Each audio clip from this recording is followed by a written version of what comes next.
Hi, my name's Noel, I'm a psychotherapist. Welcome to my YouTube channel. Short video today on some tips on being assertive. While you're here, please do subscribe, or if you're watching this on my website, add your name into the link where you can get the blog sent to you. It's called the email listful, blue link above, and I'll send these blogs to you on a regular basis if you wish. So short video today on some ideas around assertiveness. Assertiveness is a form of communication. I think of it as a sort of human rights type communication where you understand what your own needs, wants, wishes and desires are and fully have respect for them, and the same as much as possible for the other person that you're negotiating to get those needs, desires and wants met from. It can be difficult for people, and as a result of many things, including low self-esteem or just sort of bad training, often like bad life experience in terms of sort of getting the wrong signals growing up or in other jobs, we can end up in communication styles that are either passive, where we eat away at ourselves, not asserting our needs, not being authentic about what's going on for ourselves, or indeed in aggressive communication styles where we're over the top in terms of getting our needs met.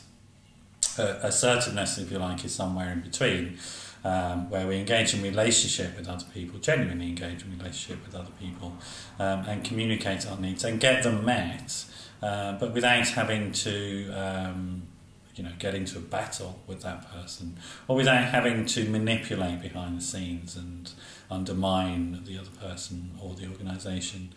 So open, honest, clear communication with another person. That's the sort of cornerstone, if you like, of assertive communication. So how do you get there if you're either in sort of aggressive styles or passive styles? Well, start small. Think about some of the everyday things you do that you find triggering. I mean, quite often it's ordering your coffee at the local coffee shop, for example. Have a think about that, about how you can order your coffee in a style that's more assertive. Particularly if you don't get it the way you like it. I happen to like skinny flat white. I don't like a lot of foam on my coffee when I get my coffee. If I get a lot of foam, I don't want it, and it's not the way I want it. So I will often ask in a polite and assertive manner if people can make the coffee for me again, and then explain to them how I like the coffee and so on and so forth. So that sort of thing, the everyday things that you just sort of dismiss as unimportant, they're actually very, very important sort of moments in which you can practice in, and I guess, a non-threatening way, a non-important way. If I don't get the coffee, it's not going to destroy my day, for example. I'm not going to lose a job because of the way I do or don't order a coffee. But I may lose a job because of the way I do or don't speak to my boss. So if you can understand it in that way, find those small things on an everyday basis. Learning to say no is really important in developing assertiveness. And it's actually quite a challenge, but saying no and understanding that when you say no, it is a complete sentence. You don't need to worry that you're being selfish, you don't need to explain the no, but think about it. If you say yes to something and you really meant no, then go away, think about it, and then come back to the person and the situation. Practice how you're going to say to them, well, I shouldn't have said yes, I don't want to be caught in that promise, I'd like to say no about that. Let go of guilt. Often we can feel that when we assert our own needs that somehow we're denying other people's needs. It's not true. Understanding that everybody's responsible for owning their own stuff is really helpful in this.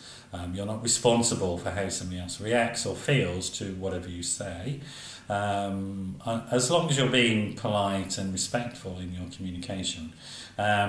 Express your needs, express what's going on inside you. Don't assume that people can understand, somehow read your mind or read your feelings from your body language. Not everybody can do those sorts of things. So know what you're feeling, know what you want, and then communicate that clearly to people.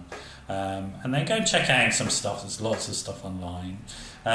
Just a few other thoughts is taking the power out of some of those interactions you have, say, with your boss or your doctor or somebody else in authority, a powerful person. Here's a few tips, if you like.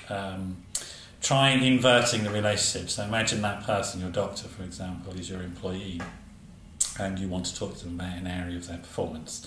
So in your mind, change the power dynamics. Maybe you can think of that person, whoever that person is. It might be your boss, it might be your partner, it might actually be your child, for example. Often this is true. But think silly thoughts about them. Imagine them dressed up as a clown. Imagine them in silly situations. Don't tell them about that. You don't want to humiliate them. But it's about taking that sort of intense emotional energy out of the situation. Maybe try and focus on their internal process. Think about what their emotional state might be and how you can empathise with that and understand how their reactions might be about their own emotional state and nothing to do with you. I hope those sorts of thoughts have been useful for you. If you do have issues around that, around low self-esteem or communication issues, assertiveness issues, don't know what you're feeling maybe, do get in touch. The number's 07506 319 745. That's 07506 319 745. Be lovely to hear from you. Have a great day, and do come back and watch these vlogs again. Bye bye.